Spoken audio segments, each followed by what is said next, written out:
উপস্থিত মুসল্লিয়ান ইজাম রহমানা ওয়া রাহিমাকুমুল্লাহু তাআলা ফিদ দারাইন। আসসালামু আলাইকুম ওয়া রাহমাতুল্লাহি তাআলা ওয়া বারাকাতুহু।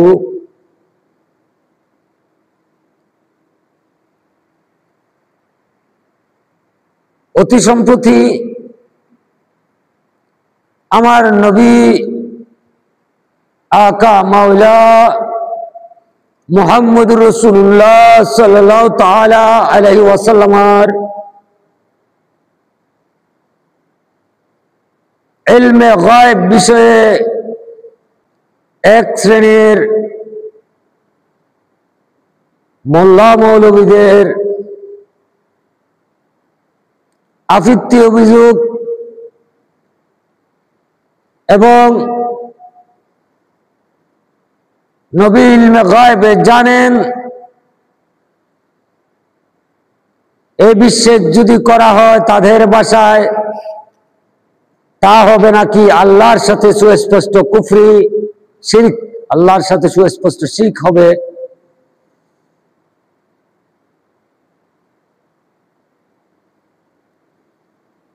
দ্বীন ইসলামের সাথে কোরআনে করিমের সাথে হাদিসে রসুলের সাথে আইম্মা ইকরামের মাযহাবের সাথে সাংঘর্ষিক তাদের এই বক্তব্য।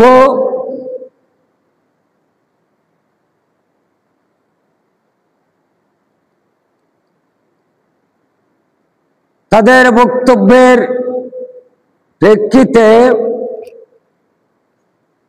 আমাদের ধারাবাহিক আলোচ্য ছিল আল্লাহর রসুলের ইলমে গায়েব বিষয়। এই প্রাসঙ্গিক আলোচনায় আমরা প্রথমে তাদের উপস্থাপিত যে দলিল, যে প্রমাণ, সেটার খণ্ডন পেশ করা হয়েছে ধারাবাহিকভাবে।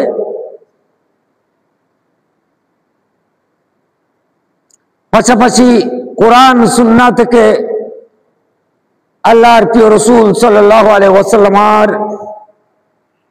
ইলমে গায়েব বিষয়ে আলোচনা করা হয়েছে। আজকে ওই প্রাসঙ্গিক কিছু আলোচনা করার প্রয়াসে আমি কোরআনে করিমের সূরাতুল ফাতিরের দ্বিতীয় আয়াত তিলাওয়াত করেছি। প্রথমে আমি সেই আয়াতের অনুবাদ করছি, আপনারা একটু লক্ষ্য করুন। আল্লাহ আযজা ওয়া জাল্লা ইরশাদ করছেন, মা ইয়াফতিহিল্লাহু লিন-নাস মির রাহমাতিন। আল্লাহ যদি মানুষদের জন্য তার দয়ার দ্বার, দয়াকে উন্মুক্ত করে খুলে দেয়, অর্থাৎ আল্লাহ তার দয়ার যা কিছু মানুষদের জন্য খুলে দেয়, ফালা মুমসিকা লাহা, সেটাকে বেঁধে রাখার কেউ নেই। অর্থাৎ আল্লাহ যে দয়া মানুষের জন্য করেছেন, সে দয়ায় বাধা দানকারী, সে দয়া করা থেকে আল্লাহকে নিবৃত্তকারী, অথবা সে দয়া মানুষ পর্যন্ত পৌঁছা থেকে বাধা দেওয়ার আর কেউ নেই, কারো সাধ্য নেই। ওয়ামা ইউমসিক ফালা মুরসিলা লাহু, আর আল্লাহ যা বেঁধে রাখেন, অর্থাৎ বান্দাকে আল্লাহ যা দেন না,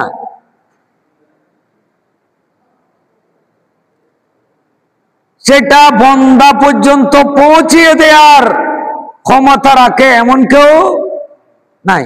অর্থাৎ আল্লাহ যা দেন তা আসতে বাধা দেওয়ারও কেউ নাই, আল্লাহ যা দেন না তা বান্দা পর্যন্ত পৌঁছিয়ে দেওয়ারও কেউ নেই। ওয়া হুয়াল আজিজুল হাকিম, আর তিনি আল্লাহ হচ্ছেন আজিজ, পরাক্রমশীল, হাকিম, প্রজ্ঞাময়। এখানে লক্ষ্য করুন, মাইয়াফতিল্লাহু লিন-নাস মির রাহমাতিন ফালা মুমসিকা লাহা। আল্লাহ মানুষের জন্য যে দয়া দেন, যে দয়া খুলে দেন, সেটাতে বাধা দেওয়ার কেউ নেই। এখন এই আল্লাহর দয়ার মাঝে যে পবিত্র সত্তার নামেই রহমতুল লিল আলামিন, সমস্ত জগতের জন্য রহমত, তো সেই নবীর প্রতি আল্লাহ কি কি দিয়েছেন, কি কি উন্মুক্ত করেছেন। নবীকে আল্লাহ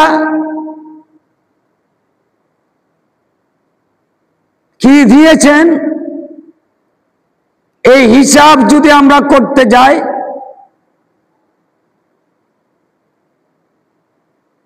তাহলে সেই হিসাব করে শেষ করার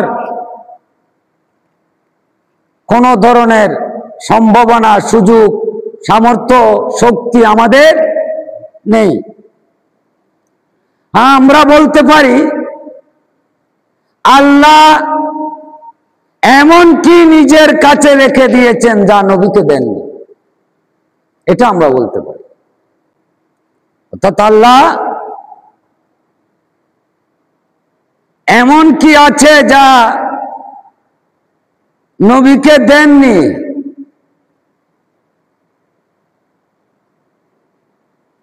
আমার নবী ইরশাদ করছেন, ইন্নামা আনা কাসিমুন ওয়াল্লাহু ইউতি। অর্থাৎ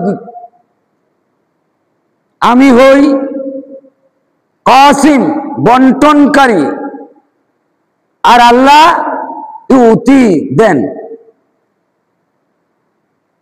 তো আল্লাহর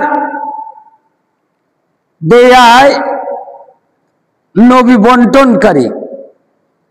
এখানে আপনি ইলমে গায়েব বলেন, ইলমে শাহাদত বলেন, এবং আল্লাহর অন্যান্য রহমত, রহমত বলতে আল্লাহর যাবতীয় রহমতকে শামিল করে। এটা এখানে এলম বাদ যাবে না, জ্ঞান গরিমা বাদ যাবে না, এখানে রিজকের বিষয় বাদ যাবে না, এখানে মানুষের প্রতি সুস্থতা দেয়া, এটাও আল্লাহর একটা রহমত, এটাও বাদ যাবে না। অর্থাৎ আল্লাহর যত ধরনের রহমত আছে সমস্ত রহমতকে শামিল করে। তো এই সমস্ত রহমত আল্লাহ যার জন্য খুলে দেন, যাকে দেন, সেখানে বাধা দেওয়ার কেউ থাকে না, কারো শক্তি থাকে না। তো এখন কোরআন কারীমে আছে গায়েবের চাবি আল্লাহর হাতে, এ কথা আছে কোরআনে। তো যারা বলে যে আমার নবীর কাছে নেই ইলমে গায়েব, তারা কোরআন কারীম থেকে এমন কোন আয়াত কি দেখাতে পারবে যে যেখানে বলা হয়েছে, আল্লাহ বলেছেন যে আমি এই গায়েবের চাবি কিংবা আমি এই গায়েবের ভান্ডার কাউকে দিই নাই বা দিই না? এমন কি দেখাতে পারবে? পারবে না। তো বলছিলাম, সোজা সাপটা কথা, আমার নবীকে আল্লাহ জাওয়াজাল্লাহ ইলমে গায়েব দিয়েছেন, অতএব আমার নবী ইলমে গায়েব জানেন। এটা হচ্ছে ইসলামের সঠিক আকীদা, সঠিক বিশ্বাস। এই আকীদার বিপরীত, এই বিশ্বাসের বিপরীত অন্য কোনো বিশ্বাস লালন করার সুযোগ ইসলামে নাই। এখন আমি আজকের জুমুয়ায় আমার নবীর ইলমে গায়েব নিয়ে যারা কথা বলেন, তাদের মুরব্বিদের, তাদের মুরব্বীদের কিছু বক্তব্য তুলে ধরার খেয়াল করেছি।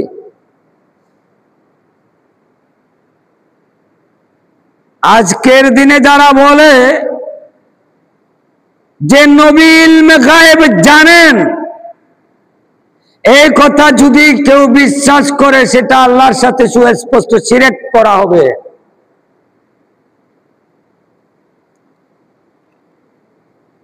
আমরা ইলমে গায়েবের দলিল আদিল্লা দিয়ে প্রমাণ করেছি। আজকে আমি এই কথা যারা বলে, ওই সমস্ত মৌলবীদের মুরব্বী যারা,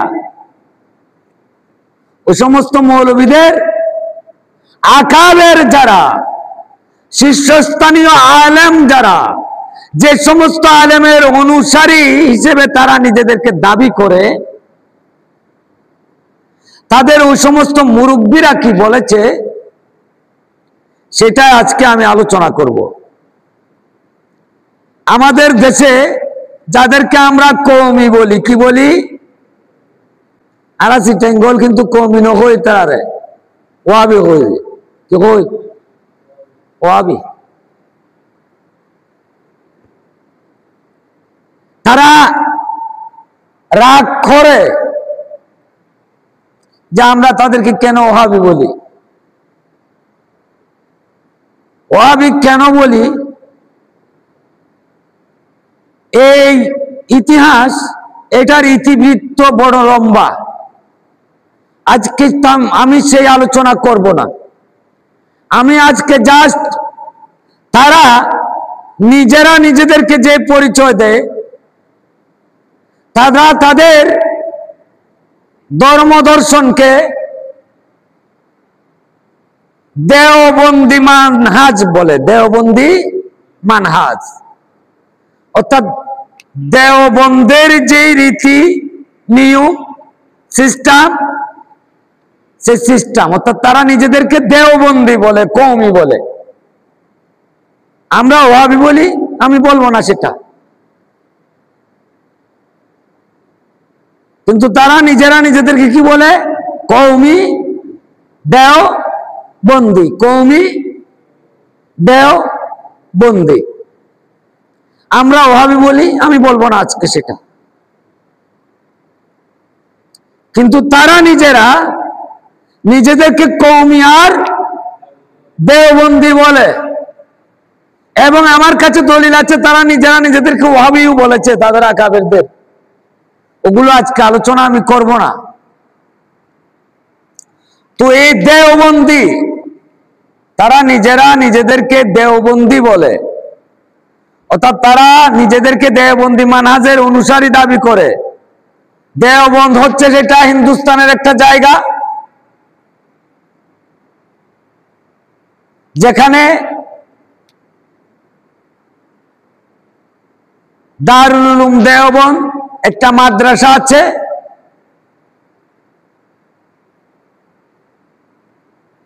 সে মাদ্রাসার উলামায়ে কেরামদের যে মাযহাব, যে ধর্মদর্শন, যে মানহাজ, আমাদের দেশের কওমিরা নিজেদেরকে সেই মানহাজের দাবিদার বলে থাকে।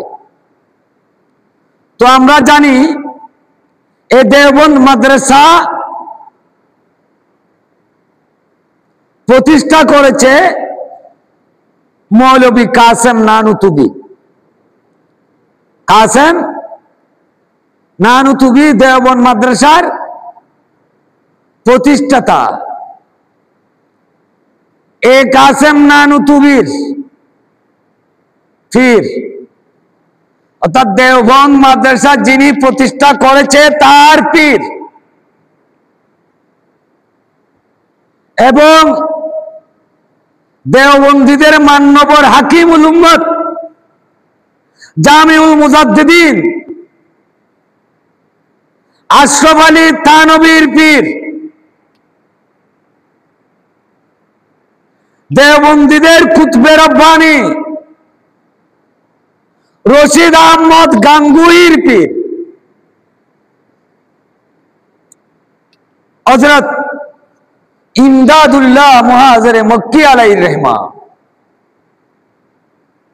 অর্থাৎ ইমদাদুল্লাহ মুহাজিরে মক্কি রশিদ আহমদ গাঙ্গুহি সাহেবের পীর,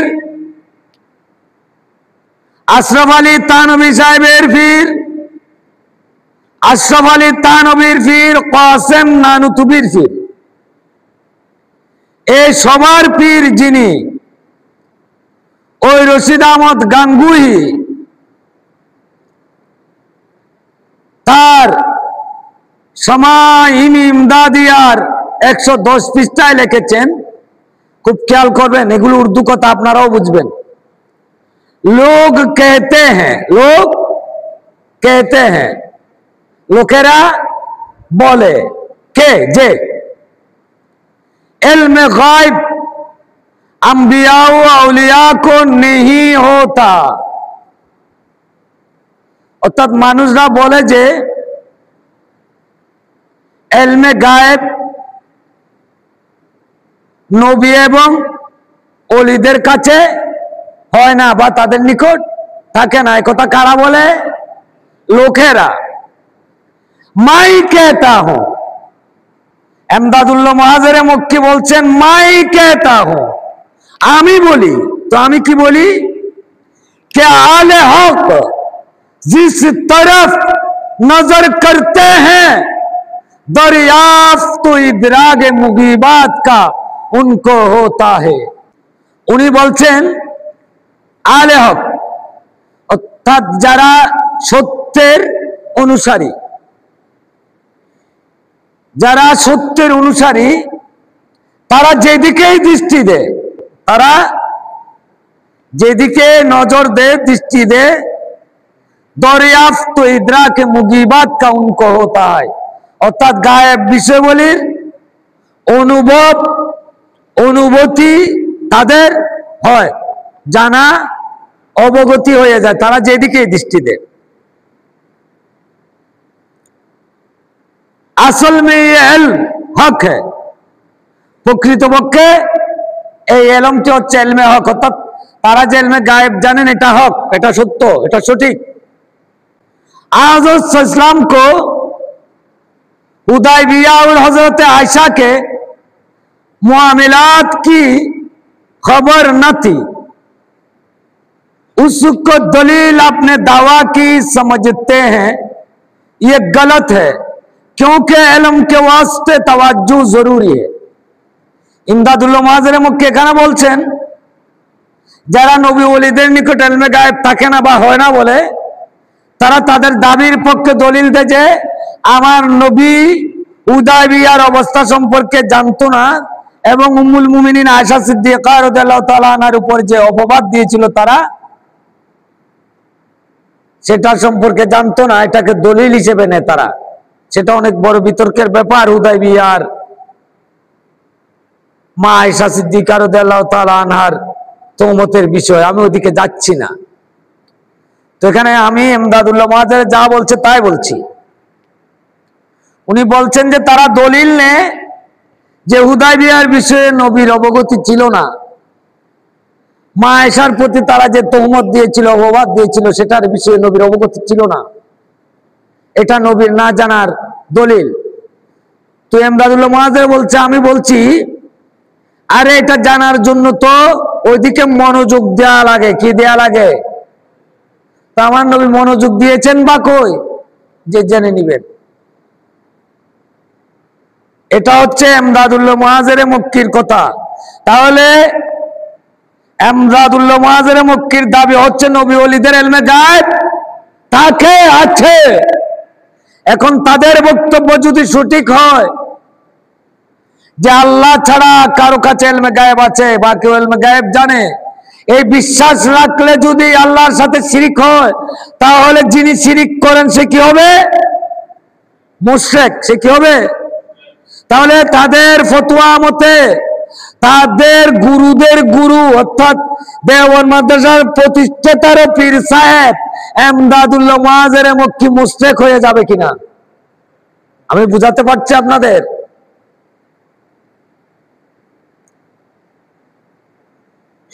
তো আমি দেওবন্দি কওমিদের বলবো, আরে ভাই তোমরা তো আমাদেরকে কি বলো, হ্যাঁ বেদাতি না? আমাদেরকে তারা কি বলে? বেদাতি।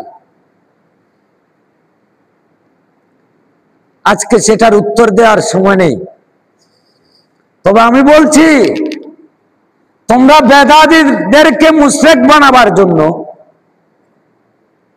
এমন এক দলিল নিয়ে এসেছো, সে দলিলটা অবশ্যই তোমাদের আকাবেরদের কেউ কেউ বলেছে, আমি ওদিকেও যাচ্ছি না, যে অর্থাৎ নবী ইলমে গায়ব জানে, এই বিশ্বাস যদি কেউ রাখে সে আল্লাহর সাথে শিরক করেছে। তাহলে এই বিশ্বাস আমরা রাখি, তোমরা আমাদেরকে মুশরিক বলতে চেয়েছো। কি বলতে চেয়েছো? মুশরিক। কিন্তু যখন তুমি তোমাদের পূর্ববর্তী আকাবেরদের নথিপত্র ঘাঁটতে যাবে, তখন দেখতে পাবে নবী ইলমে গায়ব জানে এই আকীদা শুধু আমার না, তোমরা দেওবন্দীদের পীর ও মুর্শিদ এমদাদুল্লাহর। কারণ তিনিও আমাদের মতো সুন্নি ছিলেন। তিনি কি ছিলেন? তোমাদের ভাষায় তিনিও কি হবেন? বেদাতি। তার কারণ বেদাতে আমাদেরকে বললে যে কাজের জন্য একে কাজ যেহেতু এমদাদুল্লাহ মুআজ্জেরে মক্কি সাহেব করতেন, তাকেও বলতে হবে।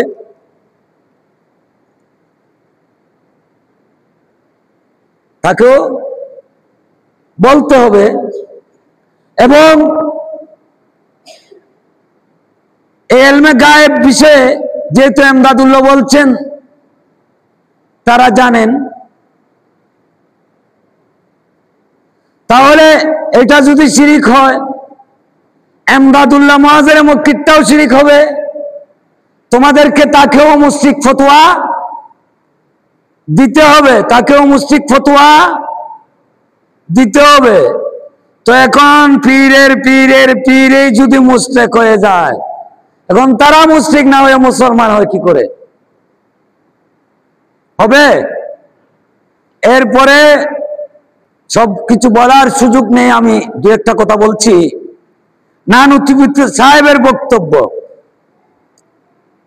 এটাও বলবো না, আজকে থানভী সাহেবের বক্তব্য বলি। থানভী সাহেব রশিদ আহমদ আশরাফ আলী, যিনি দেওবন্দীদের কাছে হাকিমুল উম্মতের দার্শনিক, জামিউল মুজাদ্দিদিন, মুজাদ্দিদদের সমাবেশ, শুধু এতটুকুই শেষ করে নাই, থানভী সাহেবকে তারা মনে করে হুজ্জাতুল্লাহ ফিল আরদ, জমিনে আল্লাহর দলিল মনে করে। জমিনের উপর কার দলিল মনে করে? আল্লাহর দলিল, হুজ্জাতুল্লাহ ফিল আরদ। থানভীকে তারা জমিনের উপর আল্লাহর দলিল মনে করে, হুজ্জত মনে করে। সে থানভী সাহেবের একটা বক্তব্য উদ্ধৃত করছি আমি, খেয়াল করুন। শরীয়ত में वारद हुआ है कि रसूल लू औलिया गायब और आइंदा की खबर दिया करते हैं। শরীয়তে এসেছে, অর্থাৎ শরীয়তে এসেছে, বর্ণিত হয়েছে। কি বর্ণিত হয়েছে?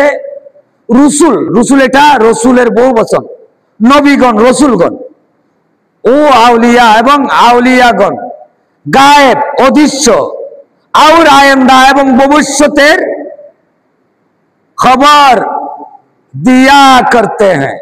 অর্থাৎ রসুলগণ এবং আউলিগণ অদৃশ্য এবং ভবিষ্যতের খবর দিতেন।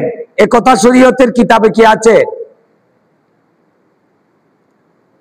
বর্ণনা আছে। উনি বর্ণনা করছেন क्योंकि কেননা जब खुदा गायब और आइंदा के आदेश को जानता है, যখন আল্লাহ নিজে অদৃশ্য এবং ভবিষ্যতের ঘটমান বিষয়ে জানেন, इसलिए कि हर आदेश उसके इल्म से उसके इरादा के मुताल्लिक होने से, এই জন্য যে প্রত্যেক ঘটনা তার এলমে, তার ইচ্ছার সাথে সম্পর্কিত হওয়ার দিক থেকে उसके फेल से पैदा होता है, तार कर्मे सृष्टि হয়। फिर उससे कौन अमर माने हो सकता है कि ये ही खुदा उन रसूल औलिया में से जिसे चाहे उसे गायब या आइंदा की खबर दे दे। অতএব যে আল্লাহ এই গায়েবের স্রষ্টা, সৃষ্টি করেছেন, ভবিষ্যৎ বিষয়ের স্রষ্টা, সে আল্লাহ যদি নিজ থেকে এই বিষয়গুলো ওই রসুল এবং আউলিয়াদেরকে জানিয়ে দেন, তাহলে এই কাজে কোন জিনিসটা বাধা হতে পারে? কিছুই বাধা হতে পারে না। এবং উনি আরো বলছেন, আগর সাম উসকে কায়েল হ্যায়, যদি আমরা একথা বলি যে ফিতরত ইনসানি কা ইয়া মুক্তদা नहीं कि वो बेजाती ही और खुद मुगीबात में से कैसी शाय को जान सके, অর্থাৎ যদি বা আমরা একতার বিশ্বাসী বা একথা বলি যে মানুষের স্বভাব নিজ থেকে অথবা সত্তাগতভাবে কোন গায়েবের বিষয় জেনে নেওয়া এটা স্বাভাবিক নয়, অর্থাৎ নিজ থেকে জেনে নেয়া। लेकिन किंतु अगर खुदा किसी को बता दे तो उसको कौन रोक सकता है? তানবী বলছেন, যদি আল্লাহ কাউকে বলিয়ে দেন, জানিয়ে দেন, সেটাকে কে বাধা দিতে পারে? নাকি তানবী, না নানুতুবি, না ইসমাইল দেহলভি, না আজকের দিনের বাঙালি কৌমিরা? কারো সাধ্য নেই যদি আল্লাহ বলে দেন, আল্লাহ জানিয়ে দেন, সেখানে বাধা দেয়ার। এটা আমি যেটা পড়ছি এটা তানবীর বক্তব্য। फर्ज उन लोगों को जो कुछ मालूम होता है वो खुदा की बताने से ही मालूम होता है और फिर वो लोग औरों को खबर दे देते हैं। তানবী বলছেন, অতএব তাদের যা কিছু জানা হয় আল্লাহর জানিয়ে দেওয়ার কারণে কি হয়, জানিয়ে জানেন। তো আমরা কখন বলছি যে নবী ওলিরা নিজ থেকে জানেন? আমরাও তো বলি আল্লাহ তাদেরকে কি করেছেন, জানিয়ে দিয়েছেন, এই জন্য জানেন। फिर वो लोग औरों को खबर दे देते, তারা আল্লাহর জানিয়ে দেওয়ার মাধ্যমে জানে এবং তারা মানুষদেরকে তা জানিয়ে দেন। তাদের কেউ বলে না যে আমরা, এই দাবি করে না যে আমরা নিজ থেকে ইলমে গায়েব জানি। কোন নবী এই দাবি করেন না, কোন ওলিও এই দাবি করেন না। তারা বলেন যে আল্লাহর জানিয়ে দেওয়ার মাধ্যমে আমরা জানি। যেহেতু উনি আরো কথা বলেছেন, चुनांचे शरीयत मोहम्मदिया बिज़ात इल्म गायब के दावा करने को आला दर्जा की ममनुआत में शुमार करती है और जो उसका दावा करे उसको काफिर बताती है। উনি বলছেন শরীয়ত মুহাম্মদী নিজ থেকে সত্তাগতভাবে ইলমে গায়েবের জানার দাবিটাকে সর্বোচ্চ নিষিদ্ধের পর্যায়ে হিসাব করে, অর্থাৎ সর্বোচ্চ পর্যায়ের নিষিদ্ধ বস্তু হিসেবে সাব্যস্ত করে। এবং যদি কেউ দাবি করে যে আমি নিজ থেকে ইলমে গায়েব জানি, তাদের কাফের মনে করে। এটা তানবীর কথা, আমরাও মনে করি। কারণ নিজ থেকে জানে না, আল্লাহর জানিয়ে দেওয়ার মাধ্যমে জানে। তো নিজ থেকে জানা এক জিনিস, আল্লাহর জানিয়ে দেওয়ার মাধ্যমে জানা আরেক জিনিস। এখন যদি কেউ বলে যে নবী ওলিরা জানেন, কেন জানেন? আল্লাহ দিয়েছেন। তো এখন আমি যদি বলি নবী ওলিরা জানেন, এই আকীদা শিরক হবে। তাহলে আল্লাহর দিয়ার মাধ্যমে জানে কথাটা যে আল্লাহ বলেছেন, নবী বলেছেন, তাদের বুজুর্গরাও বলেছেন, এটাকে তারা কোথায় নেবে? তো সুতরাং আমি বলবো, প্রথমে সুন্নি ভাইদেরকে বলবো, এই সমস্ত মোল্লাদের কথায় বিভ্রান্ত হওয়ার কিছু নেই। আমরা তাদের চরিত্র বৈশিষ্ট্য অনেক দেখেছি। তাদের ইতিহাস যদি আমরা দেখি, আমরা দেখতে পাই এই কওমিরা, এই দেওবন্দিরা, এই ওহাবিরা সব সময় সুবিধাজনক অবস্থানে থাকে। ব্রিটিশ বিরোধী আন্দোলনের একটা শ্রেণী রয়েছে যারা উপমহাদেশের মানুষ আর মুসলমানদের বুঝাতে চাচ্ছে যে আমরা ব্রিটিশ বিরোধী। তলে তলে তাদের একটা গ্রুপ পুরো ব্রিটিশের সাথে। এভাবে ব্রিটিশ থেকে উপমহাদেশ তো স্বাধীন হয়েছে। দেশ বিভাগের সময় অর্থাৎ ভারত আর পাকিস্তান যখন বিভক্ত হচ্ছে, তখনও দেখবেন এই কওমিদের দুটো গ্রুপ, একটা পাকিস্তান আলাদা রাষ্ট্রের পক্ষে, আরেকটা অখণ্ড ভারতের পক্ষে। তার মানে ভারত টিকে গেলেও তাদের কোনো ক্ষতি হবে না, পাকিস্তান এসে গেল। আমাদের বর্তমানে এখানে বাংলাদেশে এমন আছে তো, এক ফ্যামিলির ছেলে একটা করে আওয়ামী লীগ, একটা করে বিএনপি, একটা করে জাতীয় পার্টি, একটা করে জামাত ইসলাম, একটা করে নিজাম ইসলাম। মানে যে দল ক্ষমতায় আসুক আমাদের কোনো সমস্যা যাতে না হয়।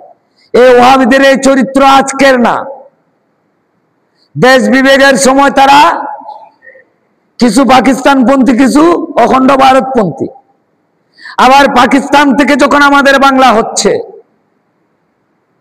এই বাংলাদেশ, এখানে যারা বয়স্ক মানুষ আছে, আমরা অবশ্যই দেখিনি, যারা বয়স্ক মানুষ আছে, মুক্তিযুদ্ধ যারা দেখেছে, এই বাঙালি মা বোনদের ইজ্জত লুণ্ঠনের করুণ দৃশ্য যারা দেখেছে,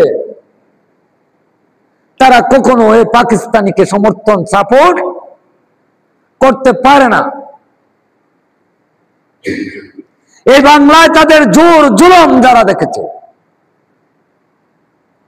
কিন্তু কওমিরা তো কোনো দুভাগে বিভক্ত, একটা বাঙালি মুক্তিযুদ্ধ আর একটা পাকিস্তানিদের সাথে।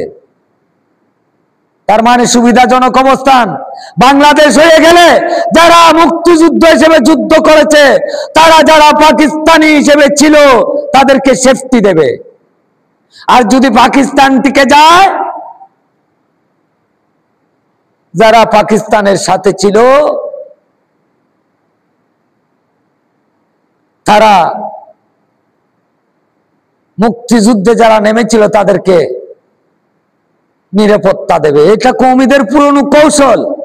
আপনি দেখবেন কওমিরা আওয়ামী লীগে আছে কিছু, বিএনপিতে আছে কিছু, জাতীয় পার্টিতে আছে কিছু, জামাত ইসলামীকে সাপোর্ট করে আছে কিছু, আবার কেউ কেউ জামাত ইসলামীকে গালাগাল করে। যাক, আমি সেটা বলছি না, আমি কওমি ভাইদের বলবো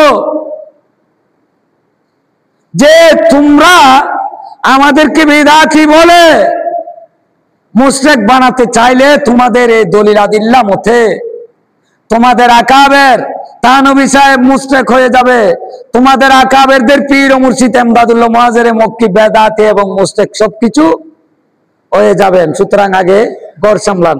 আমাদের চট্টগ্রামের একটা প্রবাদ আছে যে গোয়াল অর্থাৎ গরু পালক গর্ত খনন করেছে, যে তার ভাই সেখানে পরে মরে যাওয়ার জন্য। কি মরে যাওয়ার জন্য? ভাই। কিন্তু সেখানে মরে গেল গোয়ালের গাই, গোয়ালের গাভী সে গর্তে পড়ে মরে গিয়েছে। অনুরূপ তোমরা আমাদের বেদাতি বলে গর্ত করতে গেলে সে গর্তে তোমাদের সমস্ত দেওবন্দীদের পীর ও মুর্শিদ এমদাদুল্লাহ পড়ে যাবে, তোমাদের হাকিমুল উম্মত তানবী পড়ে যাবে, তোমাদের দেওবন্দের প্রতিষ্ঠাতা নানুতুবি পড়ে যাবে। তো সাবধান সাধু, সাবধান সাধু, সাবধান। এবং আমি সুন্নি ভাইদের বলবো, তাদের এই কলা কৌশলে পড়ার সুযোগ আপনাদের নাই। সব সময় সজাগ থাকবেন, সচেতন থাকবেন। আমরা বড় বড় দুঃখের সাথে বলতে হয়, এই ৯৯% সুন্নি অধ্যুষিত এলাকায় এই ধরনের কথা বলার দৃষ্টতা দেখাতে পারে কেউ, বড় দুঃখের সাথে বলতে হয়। আমি বলছি না তাকে পাকড়াও করুন, আমি বলছি না তাকে মারধর করুন, কিন্তু আমি বলছি এই সমস্ত মোল্লাদেরকে এনে উলামায়ে আহলে সুন্নাহর সাথে বসিয়ে দিন। এটা আমি বলছি। আর যদি সেটাও তোমরা না পারো, তাহলে একটা কাজ করো ভাইয়েরা, তোমরা আজকের থেকে আর নিজেদের পরিচয় সুন্নি হিসেবে দিও না। তোমরাও বলো যে আমরা কওমি, তোমরাও বলো আমরা দেওবন্দি, আমরাও ধরে নেব তোমরা ওহাবি হয়ে গিয়েছো। তোমরা কি হয়ে গেছো?